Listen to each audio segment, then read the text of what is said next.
Hello my super cute crafter, welcome to my craft-sala. Today I am going to show you how I transferred a tiny homeopathic medicine bottle into super cute flower vase. And trust me, this craft had lots of drama, twist and pure jugaad.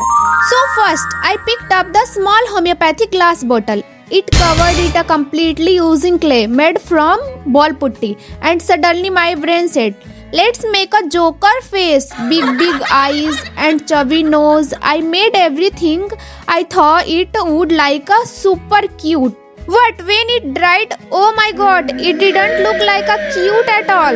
It looked like a something straight out of horror movies. I literally said, nope, this isn't happening. So I removed the eyes and the nose. Immediately, plan cancel, craft restart. This time, I decided to keep it simple. I painted the whole bottle bright yellow. It was looking cute, but still felt a little empty and plain.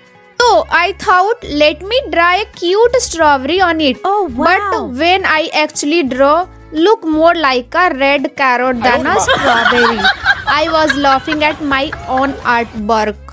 And then I remembered the eyes I removed earlier. Why not reuse them? So I reshaped those eyes into a cute little bow. I glue it right in the center and boom!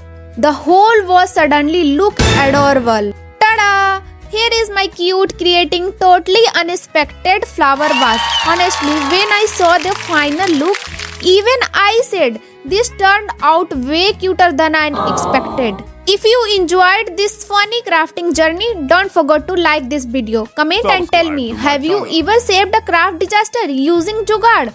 And don't forget to subscribe. Tata, bye bye my lovely crafters.